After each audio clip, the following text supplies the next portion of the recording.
versão brasileira, Herbert Richards. Olá galera, sou eu de novo, alegria de muitos e tristeza de outros talvez, mas vamos estar seguindo com o nosso conteúdo, como eu falei, de viagem, mas a ideia aqui é não prejudicá-los, beleza? E seguir com o conteúdo da apostila, uma vez que vocês pagam pra isso, beleza? É isso aí pessoal, então, sem mais delongas, na aula de hoje aí a gente vai estar estudando aí um pouco dos vírus, né? Então é o módulo 28, página 56, belezinha? Então a gente vai estar estudando como que é as estruturas dos vírus, qual que é o tipo de dispersão, ou seja, como que os vírus passam adiante, beleza? E quais são as principais viroses aí.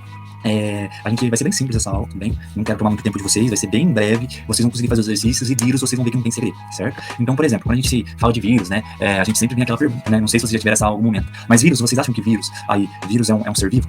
É um ser vivo ou não? Será? Né? Então essa é uma questão que a gente faz aí, primeiramente para vocês. Então, galera, como que a gente vai saber, né? Ser ou não ser, eis a questão, né? Será que vírus são ser vivo? Será que não? Né? Então pegue seu caderninho, pega aí a canetinha para vocês anotarem algumas características dos vírus e depois vocês analisam. Bom, eu considero como ser vivo. Ah, não, eu não considero como ser vivo não, né? Então por quê? Independente se você considera se é ou não é, você tem que saber argumentos para considerar isso, belezinha? Então vamos lá, vou ampliar aqui para vocês terem uma noção. Então primeira coisa, gente, qual é a constituição de um vírus? Anote aí. Vírus é constituído de DNA ou RNA, isso aí é excludente, beleza? E proteínas estruturais. Professor, cadê a célula? Não tem, beleza? Então, primeira característica que você deve colocar aí, vírus é um ser vivo acelular, ou seja, vírus não possui estruturas celulares, beleza? Então, professor, você está falando que ele não tem organelas? Não. Professor, você está falando que ele não sintetiza suas proteínas por não ter ribossomos? Não. Professor, você está falando que ele não produz energia porque não tem mitocôndria? Não. Professor, você está dizendo que ele não faz secreção celular porque ele não tem complexo de Golgi? Sim, ele não tem nada dessas coisas. Então, como que ele faz? Como que ele mantém sua vida? Então, eis a questão, tá, galera? Então, em primeiro lugar, anote aí, DNA ou RNA mais uma estrutura proteica que envolve esse material genético, bem? Que é o ácido nucleico. Ele pode ser do tipo DNA ou RNA, se vocês lembram aí, tá? Então, se vírus são acelulares, ou seja, eles não são formados por células, professor, como que eles conseguem se multiplicar? Galera, preste atenção aí no esquema aí, ó. Vírus, eles dependem de uma célula hospedeira, já que não possuem metabolismo próprio. E aí, essa questão de não possuir metabolismo próprio é justamente pelo fato deles não serem formados por células, tudo bem? Então, anotem aí, vírus são organismos acelulares e por esse motivo dependem de uma célula hospedeira para se reproduzir e para funcionar, tudo bem? Então, vírus é um organismo acelular. Por isso que a gente fala, tá bem grifado grandão. O que é vírus? Parasita intracelular obrigatório. Então, eles é obrigatoriamente dependente de uma célula, ele vive dentro de outra célula, beleza? Pode ser de uma bactéria, de um protozoário e de nós seres humanos, tudo bem? Então, essa é a primeira característica aí principal dos vírus, certo? Tudo bem pra vocês? Viram como é tranquilo? E aí, galera, é a questão que fica pra gente, né?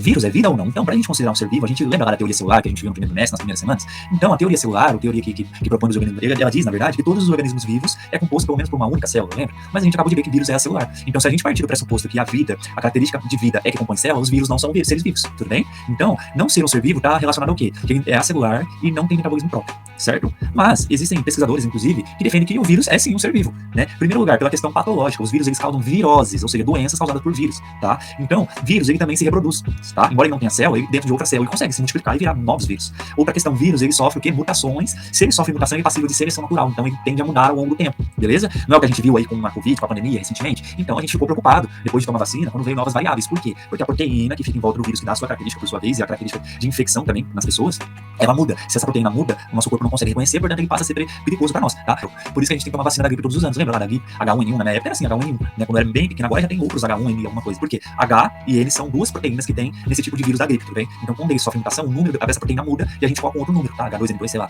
Enfim, a gente põe outro nome, certo? E aí, por isso que a gente tem que tomar vacina novamente e tal. Então, o que a gente conclui? Que vírus pode ser considerado um ser vivo quando a gente leva em consideração que ele consegue se reproduzir e passa por processos evolutivos, tudo bem? E mutação, beleza? E vírus ele não é um ser vivo porque ele não é uma célula, ele é acelular e não tem metabolismo próprio, ele depende de outro ser para sobreviver, certo? E galera, na academia científica, né, não tem essa briga entre os cientistas não, tá? Vírus é um ser vivo ou não? Não existe mais essa discussão. Há quem defenda que sim, há quem defenda que não. Qual é a discussão que nós temos que fazer? Dos vírus que causam doenças, eles são prioridade de saúde pública, então a gente tem que dar um jeito de resolver essa questão, né? Porque a gente vai ficar brigando se é ser vivo ou não, por exemplo, tá? Mas se cair uma questão do vestibular, saibam defender esses dois lados, tudo bem? Porque pode acontecer, certo? Então, ó, vamos ver lá a estrutura do vírus. A gente tem vários tipos virais, vou aumentar a tela pra vocês darem uma olhada. Olha que legal, tem vários tipos virais, a estrutura dele, mas no geral ele é formado por material genético e proteínas, beleza? E aí, como que a gente divide um vírus? A gente tem um vírus normal, que é o na esquerda de vocês, que é o vírus só com material genético e um capsídeo em volta, ou seja, um capsídeo proteico. Guardem esses nomes, tá? Existe o capsídeo, que é um envelope de proteína que fica em volta do material genético. Então tem vírus que é simplesmente isso, um material genético mais uma proteína, percebam, né? Vírus é apenas uma partícula, tá? Ele não possui uma célula. Entretanto, existem alguns vírus que vocês vão olhar na direita de vocês, né, na imagem aí, alguns vírus que eles possuem um envelope viral, guarda aí. Alguns vírus possuem um envelope viral composto por glicoproteínas. Professor, mas como assim glicoproteína? Você tá dizendo que ele vem da membrana plasmática?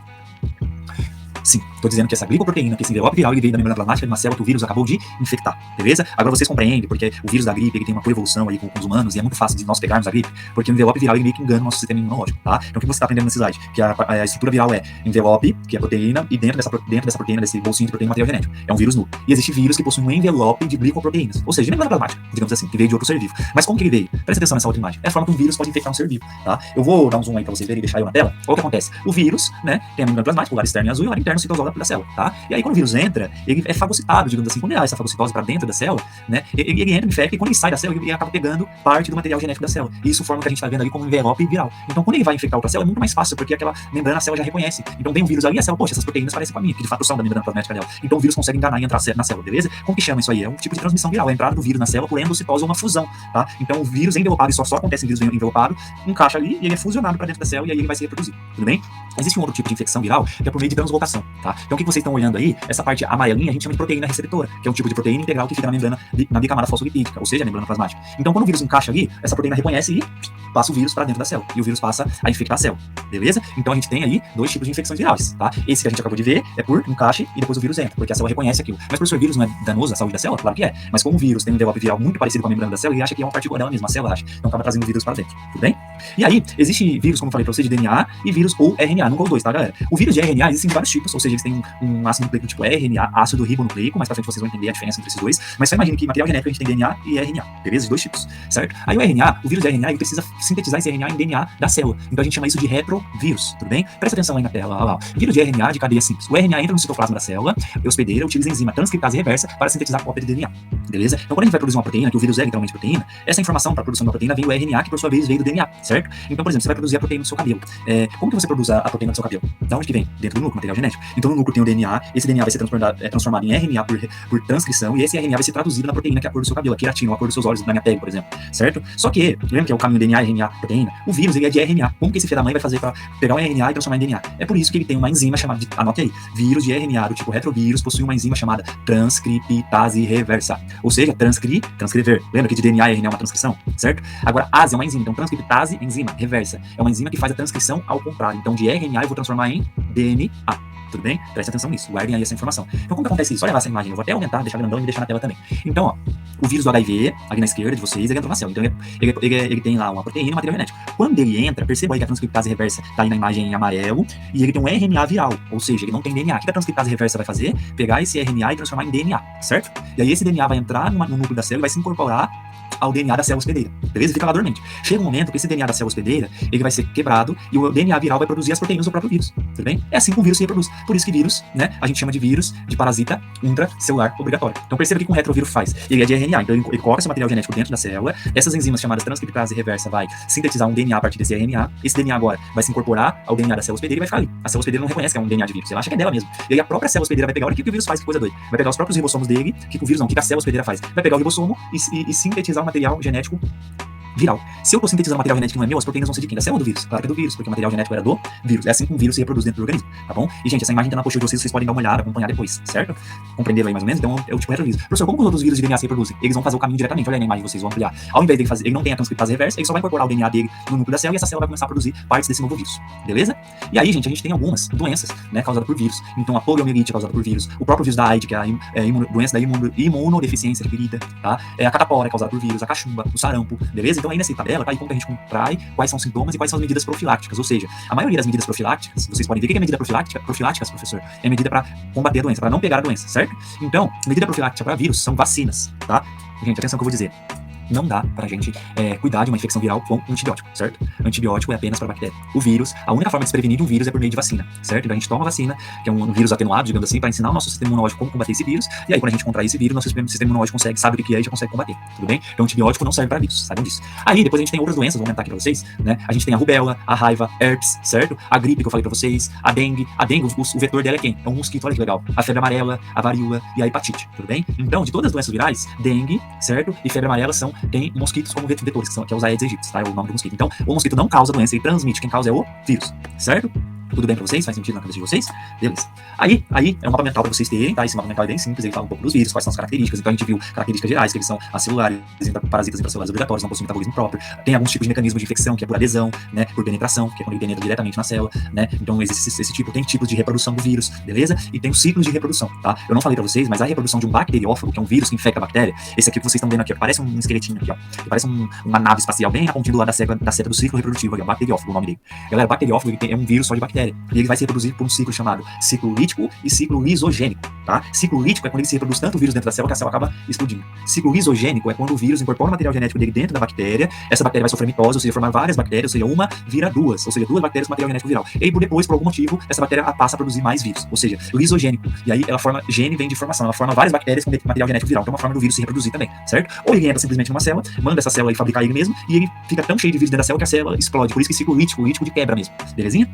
E aí, galera, pra finalizar, eu trouxe esse esquema aqui, que é muito importante pra vocês, tá? Então, quando a gente fala seres vivos, a gente pode perguntar, qual que é a estrutura celular? Ele tem ou não? Se ele não tiver, vai ser quem? Vírus, tá? Se ele tiver, a gente tem que se perguntar também, esse ser vivo, ele tem célula? Tudo bem. Essa célula tem envoltório celular ou não? Se não tiver envoltório celular não, envoltório nuclear, vai ser o quê? A gente vai chamar de reino monera, as bactérias, certo? Porque as bactérias são procariontes. Agora, se tem envoltório celular, a gente tem que fazer outra pergunta. Tem tecidos diferenciados? Né? Porque a gente tem que saber. Beleza, ele é eucarionte porque tem envoltório nuclear? Beleza, mas ele tem tecido? Se ele não tiver, a gente chama de protista, que são os protozoários. Agora, se sim, a gente tem que fazer uma segunda pergunta. Ele tem tecido diferenciado? Tem, TH. Agora, ele tem parede celular? Sim ou não? Se esse organismo tem tecido diferenciado e não tem parede celular, a gente caracteriza ele como pertencente ao reino animal. Agora, se ele tem parede celular, a gente tem que perguntar se ele tem cloroplasto ou não. Por quê? Porque se ele tiver cloroplasto, ele vai ser do reino plant. Se ele não tiver, ele vai ser do reino fungo. Ou seja, plantas e fungos têm parede celular, certo? E são eucariontes. Você pode falar, professor, bactéria não tem parede celular? Lógico que tem, mas ela é procarionte. Fungos e plantas são eucariontes, tá? Então tem uma diferença. Então, galera, isso é só um esquema para ajudar vocês a retomarem, já que a anterior nós vimos sobre a classificação geral dos reinos, dos seres vivos, lembra? Reficofágio lá, que a gente viu, os 5 reinos e tal. Então é só para vocês relembrar as características gerais de todos os grupos. Isso aí é um esquema que, se você memorizar e entender como ele funciona, vai te ajudar a resolver muitas questões sobre a classificação dos grupos dos reinos, belezinha? Certo? É isso, pessoal. Espero aí que vocês tenham gostado da aula. Agora, eu vou pedir aí para que vocês façam os exercícios da página 61 a 62 nessa aula, tudo bem? Não vou deixar para depois, não. E aí, semana que vem eu vou corrigir, belezinha? É isso aí, galera. Fiquem com Deus. Um bom restante de semana para vocês. E tamo junto.